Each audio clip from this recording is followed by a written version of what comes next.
नमस्कार।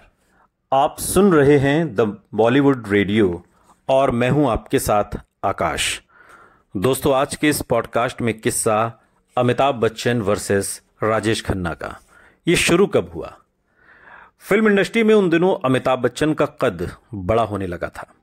फिल्म निर्माताओं के मन में राजेश खन्ना की जो छवि थी, अमिताभ बच्चन उसके बिल्कुल अलग थे। राजेश खन्ना शूटिंग पर देर से आने, यहां तक कि मूड न होने पर शूटिंग कैंसिल कर देने तक के लिए मशहूर थे। वहीं अमिताभ बच्चन अनुशासन का पूरा नाम थे, दूसरा नाम थे, सही नाम थे। कॉल टाइम से 2 मिनट पहले पहुंचना उनकी खासियत थी। सेट्स पर वो पूरी तरह डायरेक्टर की बात सुनते थे। मीडिया में भी राजेश खन्ना के खिलाफ जैसे एक लहर चल रही थी। इस दौर की कई पत्रिकाओं में अमिताभ बच्चन को राजेश खन्ना के सुपरस्टारडम का दावेदार तक बताया जाने लगा। जिस मीडिया ने उन्हें फिनोमिना का खिताब दिया था, वही उनके नाम के आगे अब एक्स फिनोमिना जोड़ने लगा था। राजेश खन्ना का करिश्माई दौर अब भूतपूर्व हो चुका था। 1 साल पहले आई दाग कामयाब रही थी और यश चोपड़ा का बैनर भी मजबूती से स्थापित हो गया था।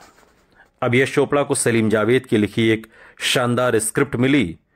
प्रोड्यूसर के रूप में गुलशन राय आ गए, लेकिन अपने निर्देशन में बनने वाली इस नई फिल्म में यश चोपड़ा ने राजेश खन्ना के बजाय अमिताभ बच्चन पर दांव लगाने का फैसला किया। फिल्म थी दीवार। हालांकि राजेश खन्ना ने अपने इंटरव्यूज में यह बात कही है कि यश चोपड़ा ने दीवार पहले उन्हें ऑफर की थी, मगर फिल्म के लेखक जोड़ी सलीम जावेद के सलीम खान की अगर माने तो वो इस बात से इनकार करते हैं और कहते हैं कि दीवार के रोल के लिए कभी भी राजेश खन्ना से बात नहीं की गई। हमने तो वो रोल अमिताभ बच्चन के लिए ही लिखा था और वही उस रोल में पूरी तरह से फिट बैठते थे और उसमें अदला बदली किसी तरीके से की नहीं जा सकती थी और अदला बदली का कोई कारण भी नहीं था। तकरीबन इसी दौरान यश चोपड़ा ने अपनी एक और फिल्म कभी कभी की प्लानिंग शुरू कर दी। जहां दीवार एक एक्शन फिल्म थी, वहीं कभी कभी 2 पीढ़ियों की लव स्टोरी पर आधारित एक महत्वाकांक्षी मल्टी स्टारर फिल्म थी। कभी कभी में हालांकि राजेश खन्ना की छवि के मुताबिक शायराना और रोमानी रोल था, लेकिन इस रोल के लिए भी राजेश खन्ना के नाम पर कभी विचार नहीं किया गया। फिल्म में शायर की भूमिका angry young man Amitabh Bachchan को दे दी गई। साथ ही शशि कपूर और ऋषि कपूर के रोल भी पूरी तरह रोमांटिक थे। यश चोपड़ा से अक्सर यह सवाल पूछा गया कि उन्होंने राजेश खन्ना को इन फिल्मों के लिए साइन क्यों नहीं किया।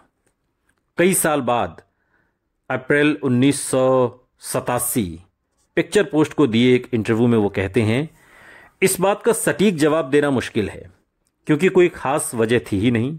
ये कुछ ऐसा है, आप एक एक्टर के साथ काम करते हैं, उसके साथ आपकी समझ और ट्यूनिंग बन जाती है। मेरे साथ भी कुछ ऐसा ही हुआ। फिल्म दाग के बाद मुझे लगा कि अमिताभ फिल्म दीवार के लिए ज्यादा सही हैं, क्योंकि उस रोल के लिए जज्बाती और टफ से दिखने वाले कलाकार की जरूरत थी। फिर त्रिशूल में भी इसी तरह का रोल था।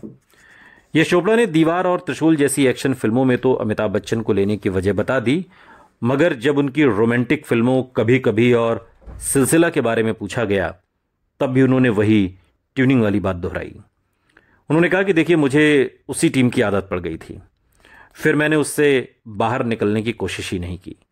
जहां तक काका के साथ मेरे रिश्तों का सवाल है, वो कभी खराब नहीं रहे, हमारे रिश्ते अब भी अच्छे हैं। तब उस दौर में उन्होंने कहा था। मगर कभी कभी और सिलसिला के लेखक सागर सरहदी, जो राजेश खन्ना को उनके थिएटर के दिनों से जानते थे, इस बात पर कुछ अलग ही कहानी बयां करते हैं। वो कहते हैं कि मुझे याद है, मैंने एक बार यश चोपड़ा से कहा था कि तुमने एक बार अच्छी फिल्म दाग बनाई है राजेश खन्ना के साथ, तो और क्यों नहीं बनाते। यश चोपड़ा ने जवाब दिया कि यार, उसके साथ काम करना मेरे लिए बहुत मुश्किल है। सागर सरहदी ने पूछा कि क्यों? तो यश चोपड़ा ने जवाब दिया कि वो सब प्रोड्यूसर्स को अपने घर बुलाता है और आधी रात तक दारू पीता है। जब तक वो खुद सो नहीं जाता, प्रोड्यूसर्स को मौजूद रहना पड़ता है। फिर अगर वो मद्रास जा रहा है तो सारे प्रोड्यूसर्स उसे एयरपोर्ट छोड़ने जाते थे और जब लौटता था तो प्रोड्यूसर्स उसे रिसीव करने जाते थे। यश चोपड़ा ने कहा कि ये सब काम मुझसे नहीं होता और ये सुपरस्टार वाली डिमांड मुझसे पूरी नहीं होती, इसलिए मैं राजेश खन्ना के साथ काम नहीं करना चाहता। इस बात का जिक्र छिड़ा तो द फिल्म स्ट्रीट जर्नल की संपादक और फिल्म पत्रकार भारती एस प्रधान का एक इंटरव्यू भी है। वो कहती हैं कि यश चोपड़ा ने भी ये सब किया जब तक उन्हें राजेश खन्ना की जरूरत थी। फिर उन्हें अमिताभ बच्चन के रूप में एक अल्टरनेटिव मिल गया, वरना शायद वो बाद में भी वही सब करते रहते जिसकी वजह से उन्होंने राजेश खन्ना को छोड़ा, जो राजेश खन्ना चाहते थे। ये सब एक जैसे हैं। जैसे ही स्टार का मार्केट खराब हुआ, ये सोचते हैं अब मैं उसकी चमचागिरी क्यों करूं। मैंने राज कपूर के अंतिम संस्कार के दिन एक बहुत बड़े निर्माता को अमिताभ बच्चन के चप्पल हाथ में लेकर चलते हुए देखा।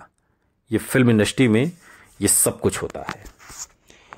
यश चोपड़ा ने जब उस समय राजेश खन्ना को छोड़कर अमिताभ बच्चन को अपनी फिल्मों का हीरो बना लिया तो ये बात राजेश खन्ना को पसंद नहीं आई। नमक हराम के बाद वो अमिताभ बच्चन को लेकर काफी असुरक्षित हो गए थे। सागर सरहदी जो एक इंटरव्यू में बात के दिनों में बताते हैं कि एक बार मैं कोई स्क्रिप्ट लिखने खंडाला गया, वहां मेरी मुलाकात राजेश खन्ना से हुई। मैंने उनसे पूछा कि यार तू यश चोपड़ा के साथ कोई और फिल्म क्यों नहीं कर रहा।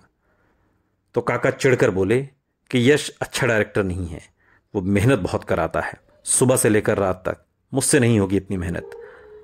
सागर सरहदी कहते हैं कि मैं ये बातें सुनकर हंसने लगा था। सुनते रहिए द बॉलीवुड रेडियो, सुनता है सारा इंडिया।